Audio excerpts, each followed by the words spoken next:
सबसे पहले तो ये बताइए ये ख्याल कहाँ से आया। आप बता रहे थे कि 8 साल की उम्र से आपने मिली नगमे इकट्ठे करने शुरू किए। जी, सबसे पहले तो बहुत बहुत शुक्रिया। और ये समझें कि पहली ज़िंदगी में पहला मौका है कि मैं कराची से बाहर हूँ और अर्ज़े मदफ़न इक़बाल और अर्ज़े बुनियाद पाकिस्तान शहर लाहौर। हमारी खुशकिस्मती है जी जनाब, मेरी भी खुशकिस्मती है।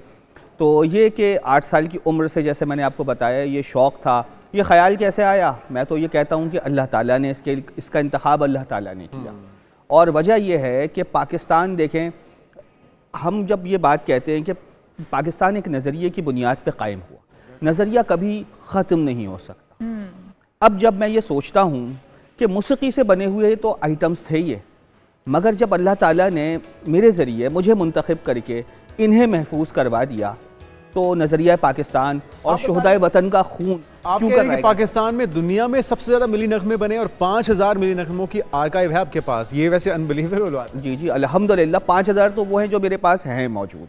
और इसमें जो है मैंने दीगर ममालिक का भी मुताला किया, अमेरिका, बरतानिया, भारत के अंदर भी आप कह रहे हैं कि भारत के अंदर हमारे आधे भी आधी तादाद से बहुत ज़्यादा, जबकि उनकी देखें कितनी मजबूत म्यूज़िक इंडस्ट्री है, सब कुछ है। मगर हमारे यहाँ देखें जिस जज्बे से लिखे गए, और मिली नगमों का आगाज़ 1911 से होता, जब अल्लामा मोहम्मद इकबाल रहमतुल्लाह अलैह की नज़्म मिली तराना, चीनो अरब हमारा, हिंदुस्तान हमारा, मुस्लिम है हम, वतन है सारा जहां हमारा, पहली दफ़ा मौसीक़ी के कालिब से हमकनार हुई। उसे मशरक़ी बंगाल के फ़नकार उस्ताद प्यारे साहिब ने रिकॉर्ड करवाया था ग्रामोफोन की शक्ल में। वहाँ से हमारे मिली नगमों की तारीख़ का आगाज़। ये मुस्लिम उम्मा को जगाने का सबसे पहला बिल्कुल और इत्तेफाक ये भी बड़ी जानदार शायरी होती थी उस दौरान। और ये सबसे बढ़कर देखें कि जिस पाकिस्तान में दुनिया भर के अंदर जो उनके नगमे होते हैं, कंट्री सॉन्ग्स कहलाते हैं, पैट्रियाटिक सॉन्ग्स कहलाते हैं, मुख्तलिफ इसके उन्वान आते हैं। पाकिस्तान में मिल्लत इस्लामिया की वजह से हम इसे मिली नगमा कहते हैं। तो जो आगाज़ हुआ, इकबाल की नज़्म भी है मिली तराना। अच्छा, मिली तराना या मिली नगमे की इस्तिलाह अल्लामा मोहम्मद इकबाल रहमतुल्लाह अलैह से पहले उर्दू अदब में भी किसी ने इस्तेमाल नहीं की थी। ये वहाँ से सिलसिला शुरू होता है। फिर 1940 में जब हमारी करारदाद पाकिस्तान मंजूर हो जाती है, तो अब बानी पाकिस्तान कायद आज़म मोहम्मद अली जिन्नाह रहमतुल्लाह अलैह एक मकबूल लीडर बन चुके थे। तो 1940 के जिस जलसे में पहली दफ़ा मियाँ बशीर उद्दीन अहमद की नज़्म, जिसे अनवर गाज़ी आबादी ने पढ़ा था, मिल्लत का पासबां है मोहम्मद अली जिन्नाह, 1945 में पहली दफ़ा मौसीक़ी के कालिब से हमकनार हुई और इसे लाहौर की फ़नकारा मुनव्वर सुल्ताना और अली बख्श ज़हूर वगैरह ने कव्वाली के अंदाज में इसे गाया था। और इसकी ग्रामोफोन डिस्क थी। जो उस मिली नगमे के अंदर जो एक जज्बा था और जो अल्फाज थे, वो लहू को गरमाने के लिए और अपने कायद से मोहब्बत जगाने के लिए, क्या शानदार अल्फाज। अल्हम्दुलिल्लाह वो ग्रामोफोन डिस्क ओरिजिनल जो पहली रिकॉर्डिंग है, अल्हम्दुलिल्लाह वो मिल गई। अच्छा, ये आपने हासिल कहाँ से की है? हाँ, मैं यही जानना चाह रहा हूँ कि इतने शायद मिली नगमे तो पीटीवी के पास नहीं होंगे, आप अप्रोच कैसे करते थे मिली नगमा बनाने वालों से, लाते कैसे थे और कहाँ संभाल के रखे हुए हैं? कितनी बड़ी आर्काइव है? जी, सबसे बहुत अच्छा सवाल है, जिसे मैं ये कहता हूँ कि ये दास्तान बड़ी तवील है मगर वक्त बड़ा कलील। तो अब उसमें ये कि मैं हर शहर गया, जो कबाड़ खाने वहाँ पर गया। नहीं, अब अभी आप तस्करा कर रहे हैं कि 1913 से भी शायद पाकिस्तान बनने से पहले की भी आपके पास कलेक्शन है। अल्हम्दुलिल्लाह। तो वो कहाँ से? वो सारे के सारे जो कबाड़ बाजार जिसे हम हरफे वहाँ से मिल गया। वहाँ से अब लोगों ने मिली नगमे को एक तरफ कर दिया करते थे। फिल्मी गाने सुनने वाले लोग ज़्यादा होते, मिली नगमों पे किसी की तवज्जो नहीं गई। तो मैं ये कहता हूँ अल्लाह ताला ने इसको महफूज करवाना था, मुझे दिलवाने थे, यानी बरसों से मौजूद हैं, वो मुझ तक पहुंच गए।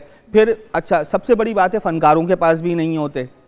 फिर हमारे जो ये जो डिस्क हम देख रहे हैं जिसमें आप डिस्क प्ले कर रहे हैं, इसी फॉर्म में होती थी? ये ग्रामोफोन है, ये पुराने जी, जो ग्रामोफोन रिकॉर्ड्स होते हैं, ग्रामोफोन रिकॉर्ड्स, स्पूल टेप्स, ये सारे के सारे मैंने। अच्छा, वो छोटी कैसेट्स भी होती थी? कैसेट्स तो बहुत बात की, मतलब 70s की बात है, 70s की बात है। उससे पहले जो ग्रामोफोन होते थे, फिर एक जो जिस तरह जो कैसेट होती है, इस तरह बड़ी बड़ी रीलें होती थी जो स्पूल्स कहलाते हैं। तो अल्हम्दुलिल्लाह वो सारे के सारे मुझे मिले। फिर सबसे बड़ी बात है, अल्लाह ताला का बहुत बड़ा एहसान है, मशरक़ी पाकिस्तान में बनने वाले बंगाली मिली नगमे, अच्छा वो भी मेरे पास अल्हम्दुलिल्लाह। क्या मौसीक़ी है, मुख्तलिफ ज़बानों में होंगे। बल्कि मैं आपको एक दिलचस्प वाक़या मैं अपने हाज़रीन को भी सुनाना चाहूँगा जो नाज़रीन है, और 2 वाक़यात मैं बताना चाहूँगा जिस पर हमें फ़ख्र करने की ज़रूरत है।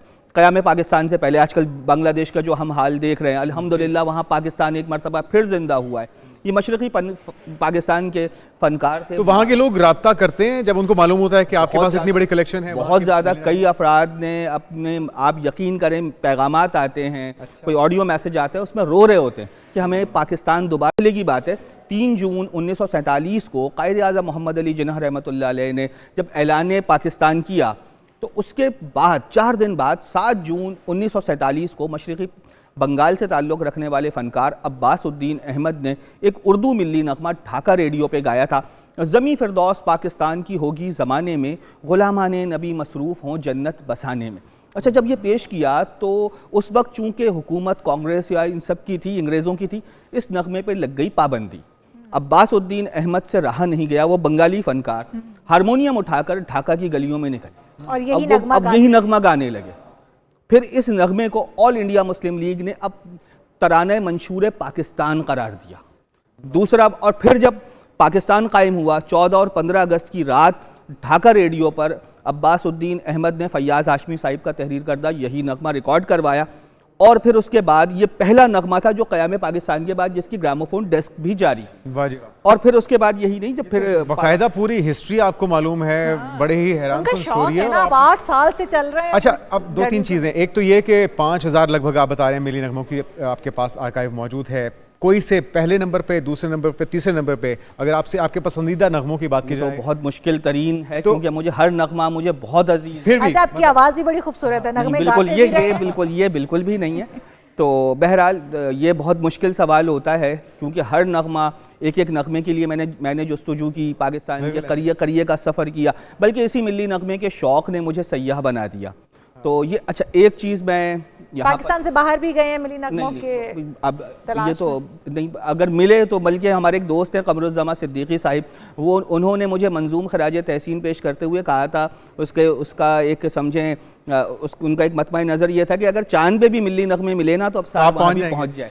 तो अच्छा, एक वाक़या मैं ज़रूर सुनाना चाहता हूँ जो कि लाहौर से भी वाबस्ता है, और मैं हुकूमत पाकिस्तान की तवज्जो भी दिलाना चाहता हूँ। 1965 की जंग जब हो रही थी, तो 13 सितंबर 1965 को किश्वर नाहीद, जो हमारे यहाँ बड़ी मकबूल शायरा हैं, उन्होंने सियालकोट के नाम एक मिली नगमा लिखा। अच्छा, उससे गाने के लिए जिस शख्सियत को मुंतखब किया गया वो हमारे मसीही बरादरी से ताल्लुक़ रखने वाले सलीम रज़ा थे, जिन्होंने जंग सितंबर में सबसे ज़्यादा मिली नगमे गाए। अच्छा, उनके बेटे की तबीयत ख़राब थी, मगर वो अपने बेटे को छोड़कर रेडियो पाकिस्तान लाहौर रिकॉर्डिंग करवाने आए। वापस गए, बेटे का इंतकाल हो चुका था, मगर सलीम रज़ा के जज्बे में ज़रा भी लग़ज़िश नहीं आई, और वो कहते हैं कि उसी शाम जब मैं ये नगमा, जब मैं रेडियो पे सुन रहा था और जब ये अशार आए, देखें मसीही फ़नकार में अगर जज्बा देखें, जब शाम को अजानों से गूंजे हैं बस्तियाँ, घबरा के लौट जाती हैं दुश्मन की टोलियाँ, करते रहो नमाज अदा यूं ही सुबह शाम, ए अहले सियालकोट तुमको मेरा सलाम। सलीम रज़ा कहते हैं मैंने अपना ये नगमा सुनने के बाद बेटे का गम भूल गया